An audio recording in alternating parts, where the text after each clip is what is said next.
So the structures of Facebook versus Twitter are just a great example to sort of talk about the idea that I'm trying to bring forward, which is that all these tools have certain assumptions baked into them, right? So the assumptions behind Facebook are that relationships are symmetric.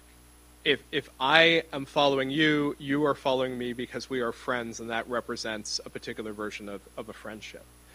On Twitter, I might decide that I'm interested in what you have to say. I can follow you. It's no cost to you. You don't have to pay any attention to me. You don't have to acknowledge me. It doesn't actually change my ability to reach you or talk to you unless you reciprocate that friendship. It's simply I'm paying attention to you and nothing else happens. And so the networks have evolved in very, very different ways. Facebook puts a fairly strong limit on how many people you're following. As a result, most people end up following people that they know in the real world. Twitter has some of that. Certainly, if you look at the geography of Twitter, it turns out to be closer to sort of 70% having geographic locality. So there's nice work done by Barry Wellman and his students at University of Toronto that looks at the sort of geographic path of Twitter.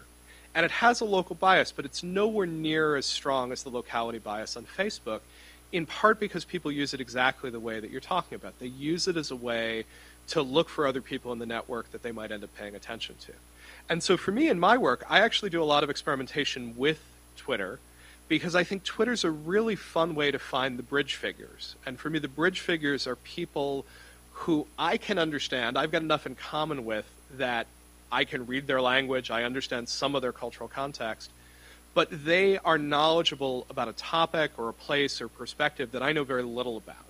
And so one of my pieces of research in the long term is trying to figure out, can you use a network like Twitter to start identifying those sorts of bridge figures, people who will help you sort of get in other directions?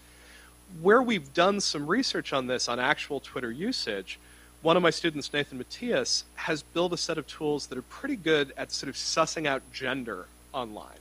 They look at someone's name and they make a pretty good guess based on first name of someone's gender. And they're going to be wrong a lot in individual instances, but in the aggregate, they're about 85% right. And what's interesting is you throw this on your own Twitter behavior. You can try this out. He's got a tool called Follow Bias. And I find that most people who look at who they follow on Twitter, they discover they're following many, many, many more men than women. And for people who are following more women than men, they tend to be separating their Twitter usage into a professional and into a personal account. But when I go out and give talks on this, I actually show my own data. And it turns out that I'm about 53% men, which doesn't sound too bad until you discover that that actually means 26% women, because there's 20-odd% of sort of brands and bots within there. It's about 2 to 1 male to female. And so I think Twitter is absolutely moving us in sort of more diverse directions than something like Facebook. I think it's a huge upgrade. I think it's a wonderful network that I'm building on top of. But when I look at my own behavior on it as well as other people on it, I have all sorts of biases that I'm really uncomfortable with. And so a lot of the work that I'm doing